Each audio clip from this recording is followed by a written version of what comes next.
Mesa de debates. Oferecimento Unimed. Tem Unimed para todo mundo. Agora, plano Unimed para 2 pessoas. Premium FM, sintonizada no seu bom gosto.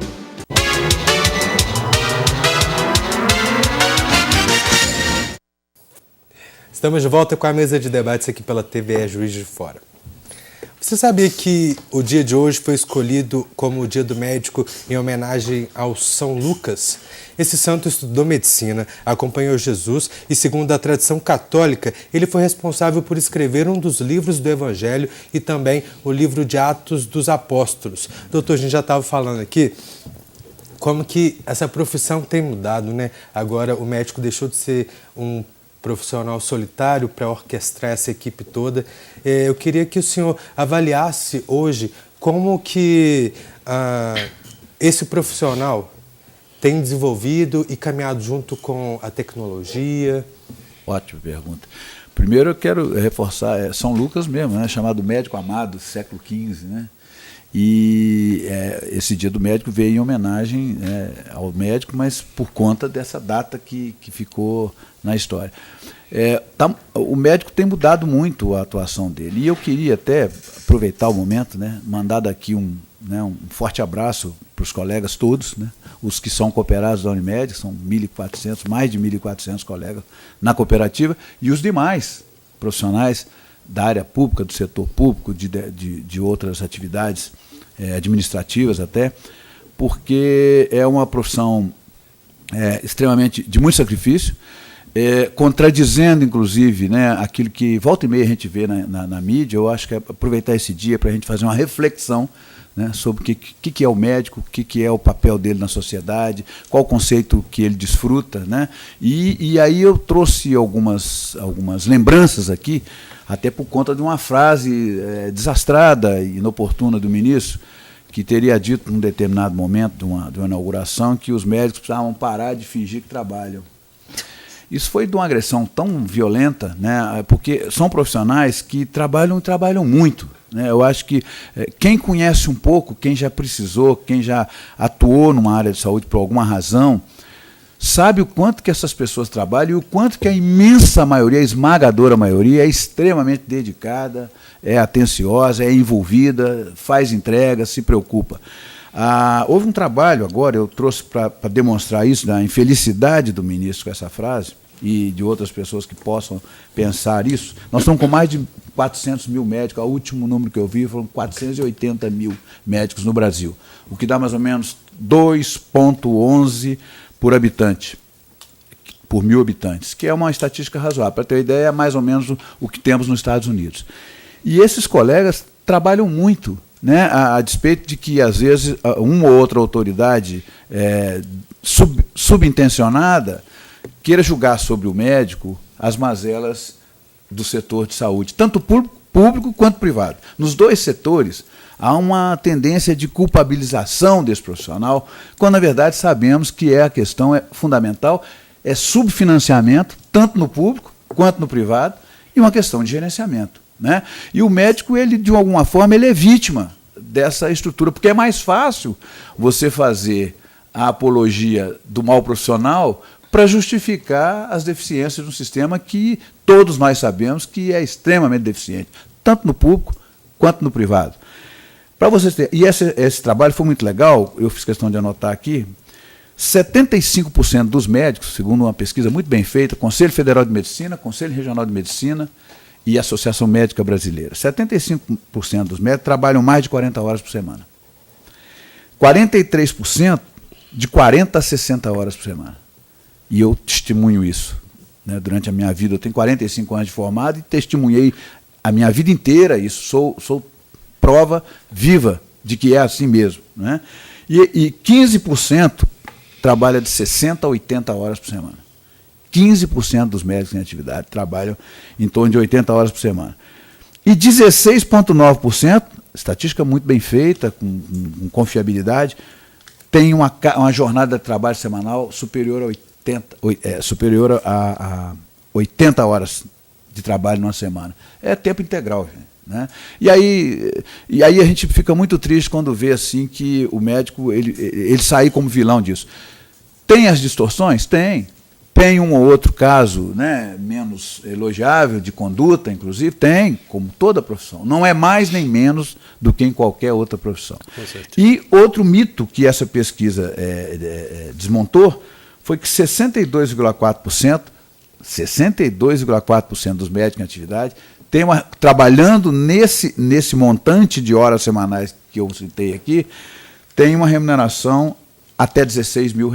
Claro, se você analisar, puxa, mas um país de salário mínimo, R$16 mil é uma grande remuneração. Eu também acho que é uma boa remuneração, e se considerando as condições do país. Mas apenas 62%, mais da metade dos médicos, tem uma remuneração de R$16 mil, até R$16 mil. O que, se você considerar o restante do país, é uma excelente remuneração. Mas se considerar a responsabilidade, o ato, né, esses 4 anos que você diz aí, olha, o senhor me lembrou muito bem, você tem 6 anos de um curso de graduação e mais 4, 5, às vezes, de pós-graduação. É muito tempo, né, para começar a atividade, para começar a trabalhar e tal. A responsabilidade, sim, né, é indiscutível, né, enfim. Então, o médico precisa ser mais... Aproveitar esse dia do médico para fazer uma coisa que às vezes a gente não tem essa oportunidade, né? O médico precisa ser um pouco mais valorizado. Eu acho que a população valoriza muito sempre, né? Eu acho que as pessoas que são beneficiárias desse trabalho, dessa categoria profissional, sabem o valor que ela tem. Mas às vezes a gente não encontra isso é que é duro, né? Nas próprias autoridades, né? O próprio Estado brasileiro quer às vezes desconhecer isso para justificar, talvez, um pouco das suas ineficiências. Doutor Hugo, a gente vê que realmente isso aí é para justificar o investimento, né? Tudo tem investimento, né?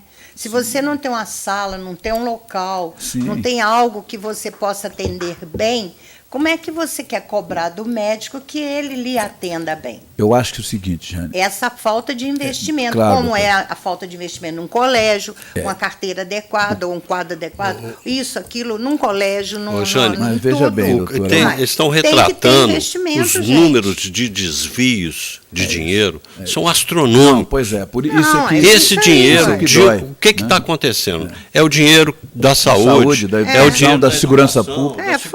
Pública. Olha só. Então isso aqui é um absurdo. Não, provocada aqui, doutor Hugo. Aqui. Eu quero Essa ouvir. corrupção na saúde, como é que o senhor vê enquanto no setor privado? Eu acho que ela não é diferente dos outros segmentos produtivos, né? A corrupção está instalada no Brasil, está internalizada no país, e na área de saúde não é diferente, ela existe. Principalmente na questão da distribuição de insumos, né? Insumos que são essenciais, que sofrem uma escalada de taxações e de comissionamentos absurdos, né? A ponto de um produto, custo de pesquisa e matéria-prima, sofrer ao longo da sua cadeia de distribuição incrementos aí da ordem de 2.000%, 4.200% na economia que temos hoje, né? Então, isso impede o acesso, isso dificulta tanto para o público quanto para o privado. Mas eu queria falar sobre a questão do médico ainda, tem um tempinho, né? Esses 480 mil médicos estão concentrados nas grandes cidades, todo mundo sabe disso, e é por conta disso que a doutora Jane falou. As pessoas, como internalizar o médico para outros rincões do país, ele não tem condições de trabalho lá.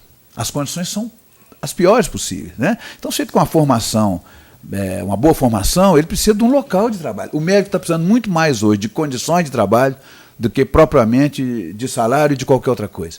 Ele é motivado, na maior das vezes, na maioria dos casos, ele é uma pessoa extremamente motivada, que gosta do que faz, né? Que tem propósitos, né? Quem escolhe uma profissão dessa, ele tem propósitos de vida, tem vocação, tem propósito, tem missão, né? de se dar, de se entregar para pessoas. Agora, e tem formação. Hoje tem muita formação. Ele termina um curso de graduação de 6 anos, depois faz 4, 5 anos de pós-graduação. Agora, o que ele vai fazer num lugar que sequer tem um hospital? Né? Esse profissional não vai mesmo. Né? Ele vai continuar concentrando os grandes centros, né? Fazendo essas estatísticas absurdas que a gente vê aí. A região sudeste é superpopulação de médicos por habitante. e, em contrapartida, o restante do país está rarefeito.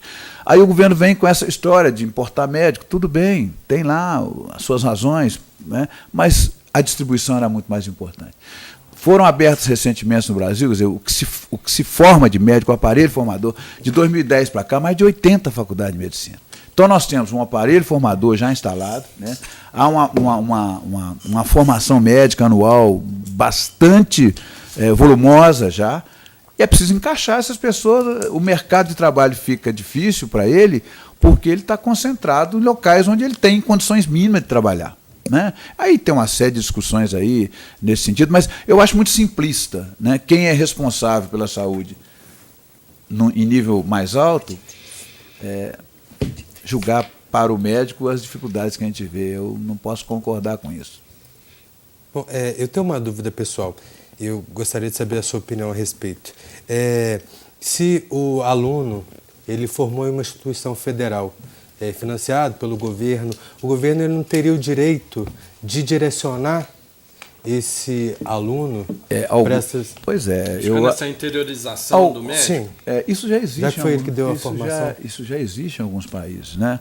E aí tem duas questões. A questão da localização e a questão da escolha da especialidade, que está sendo muito discutido hoje. Mas não se coloca em prática, né? A própria questão do número de médicos em si não quer dizer muita coisa. Quer dizer se nesse volume de 480 mil médicos, quantos médicos generalistas estão formando, quantos clínicos, quantos médicos que fazem medicina de família, quantos oftalmologistas, quantos otorrinolaringologistas, e qual a necessidade e a demanda em cada região. E aí haver um direcionamento em cima de estudos, né? De estudos de necessidade e demanda. Isso precisa ser feito, mas não é feito. Todo mundo sabe que precisa ser feito. Se tiver condição de trabalho, né, doutor? E criando a infraestrutura para a condição de trabalho. Bom, a gente agora vai para o último intervalo do nosso programa de hoje. Já voltamos com a mesa de debates.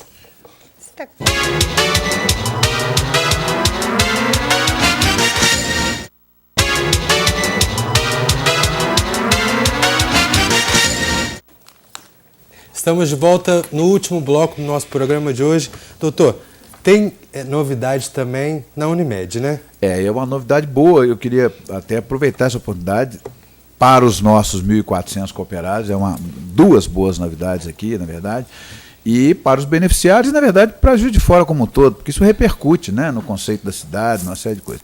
A Unimed de Fora, naquele programa de incentivo a melhorias da Agência Nacional, IDSS, que hoje está até sendo reformulado por conta de algumas questões que precisam ser aprimoradas, ela sempre vem alcançando nota máxima no segmento dela. Qual é o segmento dela?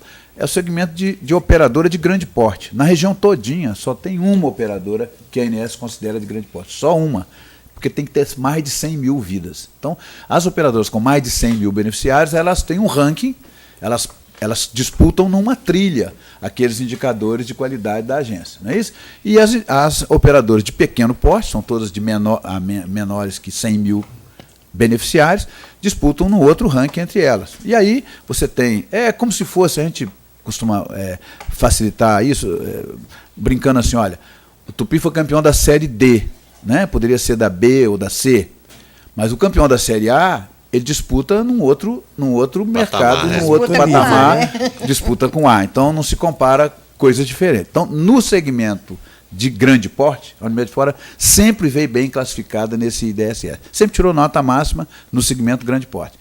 Agora, a novidade semana passada é que a ANS instituiu uma resolução, a 277, em 2011, para que as operadoras seguissem um processo de acreditação. Quer dizer, é uma dificuldade, você tem que rever todos os seus processos, redesenhar tudo, né? Tudo tem que ser escrito, todos os fluxos têm que estar definidos, documentados, ela vem depois checar.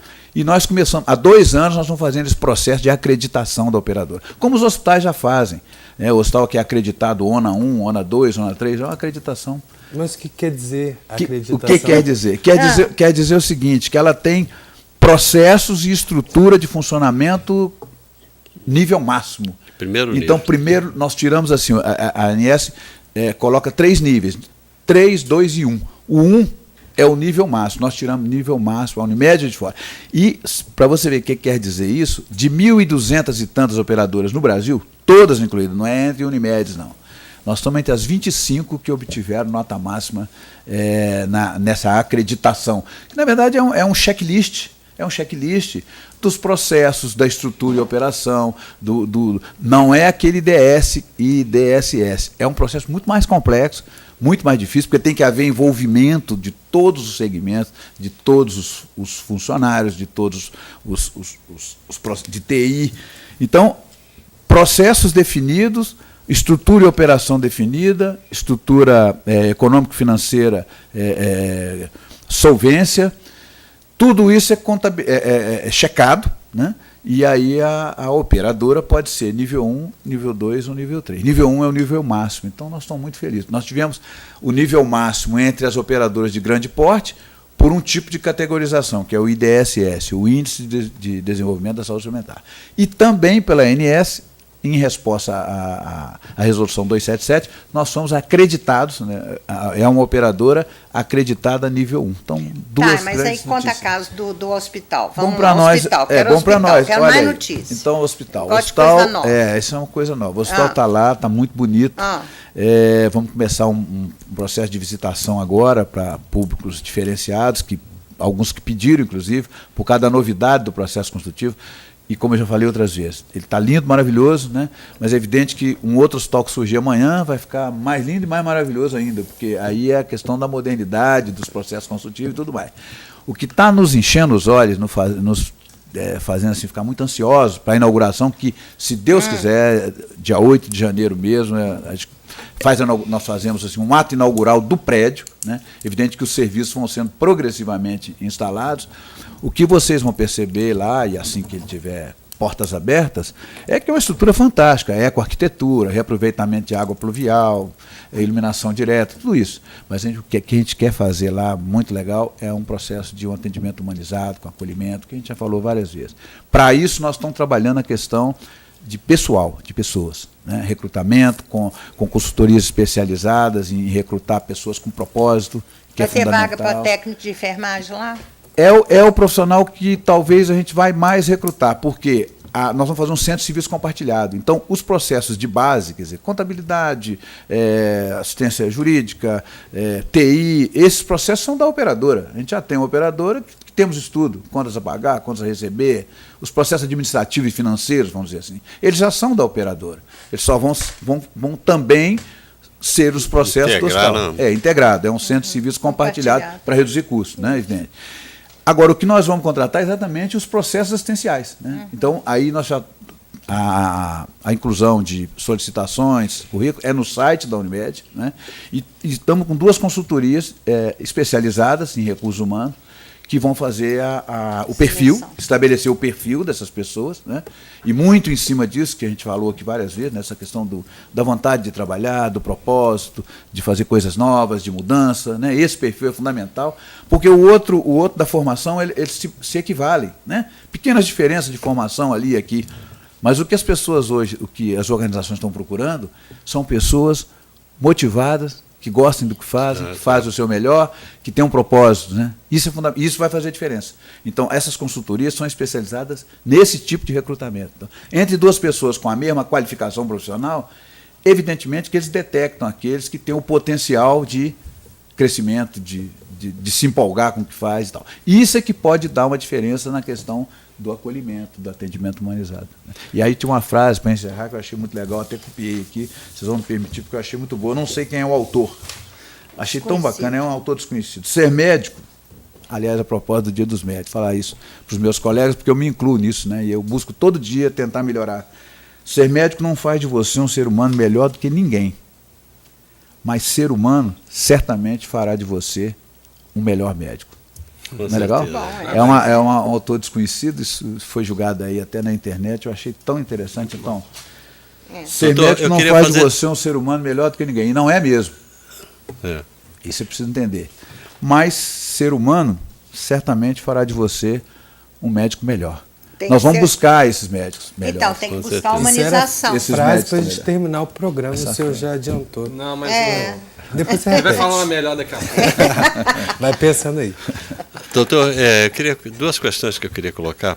Primeiro, a questão do ranqueamento que o senhor fez, não só para distinguir o trabalho da Unimed, sim. mas também para trazer as outras instituições, né? Claro. Isso nivela por cima. Com então, certeza. isso é importante. Eu fiz um estudo disso na Fundação Getúlio Vargas numa ocasião. Com certeza. Então, esse ranqueamento é importante porque ele joga Ele o puxa nível os para cima, outros, né? Mas eu queria perguntar ao senhor o seguinte: a média de vida do brasileiro aumentou. Sim. São vários fatores que se discute e dois fatores importantes. Um é a questão da medicina. A medicina avançou muito. E a tecnologia na área médica. O que o senhor tem a dizer sobre isso? Eu tenho uma coisa muito simples para isso, que eu acho que é uma obsessão que nós estamos aí perseguindo já há uns 10 anos para cá. Início do século XX até o início do século XXI. A tecnologia fez isso, né? Foi uma subida geométrica. Ninguém discute isso, em todos os segmentos. Mas a questão do relacionamento médico-paciente, do toque, da atenção, não subiu com a mesma inclinação, vamos dizer assim, subiu mais lento. Hoje o que está se buscando, agora início do século XXI, é que a gente retorne essa linha para que essa distância, esse gap fique menor entre a tecnologia, que vai continuar crescendo cada vez mais, e não tem como não ser assim, e tem que ser assim, mas que o médico, pouco a pouco, o médico e os demais profissionais de saúde, todos os segmentos estão precisando disso. Nós estamos vivendo a era pós-digital, que é a era das pessoas agora, né? A era digital conectou muita gente, mas afastou o presencial, afastou o ser humano um do outro. Isso é verdade, isso é incontestável. A medicina não foi diferente, né? Então, nessa era agora pós-digital, é uma busca, é uma volta às pessoas, né? O foco, o centro tem que ser as pessoas. O ouvir, né? O ouvir. Então, o que se busca hoje? A tecnologia vai continuar subindo em progressão geométrica. Ótimo. O que se espera nesse início do século XXI é que essa curva mais lenta do toque, da atenção, do humanismo, do acolhimento, tenha uma subida um pouco mais íngreme, para que essa diferença lá na frente fique um pouco menor. Vamos ter muita tecnologia, sim, mas temos que melhorar muito a relação interpessoal em todos os segmentos. Mas eu acho que na saúde é fundamental. Talvez na saúde, eu acho que pessoas em todo segmento hoje está na ordem do dia. Vamos trabalhar as pessoas. Porque TI não se discute mais, tecnologia da informação não se discute mais, tecnologia em si não se discute mais. Mas pessoas, né, que amam o que fazem aquilo que sabem fazer melhor, que é outra coisa importante, que às vezes você pode amar o que faz, mas aquilo não sei o que você faz melhor. Por exemplo, eu amo futebol, mas o futebol não gosta de mim, então... já ouvi gente dizendo isso. Então é bom que você ame o que você faça, mas que seja também o que você faz melhor. Isso é muito fantástico, né? E que seja uma coisa que as pessoas precisam. E, em quarto lugar, se puder ser remunerado por isso, é bom que seja e deve. Não tem mal nenhum. É bom até. Mas não é o primeiro objetivo, é o quarto lugar hoje isso. O primeiro é o propósito, né? O propósito compreendido em você amar aquilo que você faz, em você fazer aquilo que você faz melhor, né? Não necessariamente aquilo que você gosta, mas aquilo que você faz melhor, e você fazer aquilo que as pessoas precisam. Eu acho que a área da saúde é uma felicidade, é uma oportunidade que os profissionais de saúde temos de exercitar isso, não é? Imagina, se esse terceiro item do propósito é fazer aquilo que as pessoas precisam, o que as pessoas mais precisam hoje? Né? Dinheiro ou saúde? Atenção. Saúde, né? sem dúvida. Saúde entendida como bem-estar espiritual, mental, físico, né? Também. E atenção, essa saúde vem com atenção, com acolhimento, com carinho, com generosidade, com uma série de coisas que estão em baixa hoje. Então há uma busca, voltando à sua pergunta, há uma busca hoje, no movimento internacional, tem inclusive uma grande organização, chama Plan Tree, para vocês terem ideia, dos milhões de hospitais do mundo, tem 23 hospitais só nessa organização, certificados por essa organização, que prioriza a questão do acolhimento da humanidade, da humanização do atendimento. Que é o que está na ordem do dia hoje, né? As pessoas estão precisando disso. O mundo está precisando disso, né? O programa com o Dr. Hugo tem que ser de 4 horas. É verdade. Mas eu queria fazer a última pergunta. Eu sei que sempre tem um tempo de prorrogação. O senhor, com tantas evidências de um trabalho perfeito, o senhor já foi sondado pela federação. O senhor continua em Juiz de Fora? O senhor vai para a federação? Como é que está? Olha só, sem falsa modéstia, os colegas que me conhecem sabem, né? O sistema Unimed é um sistema político, extremamente, né? Tem um processo político. E eu já tive na Federação Minas como diretor e tive oportunidades de ir para o Brasil. Nesse momento eu estou na Central Nacional, que é uma operadora grande de 1.200.000 clientes, uma operadora gigante do sistema Unimed em São Paulo. Eu sou do Conselho de Administração, mas nada mais do que isso. Eu quero é Juiz de Fora. Eu gosto de Juiz de Fora, eu gosto do que a gente faz aqui, eu gosto da equipe que eu trabalho aqui, que eu não vou encontrar em lugar nenhum. Eu já tive experiência no sistema Unimed, fora daqui, mas a gente conseguiu um grau de harmonia, de coesão tão bacana lá dentro. Vocês brincaram aqui com aquela questão do colega, você tem que ficar onde você se sente bem, né?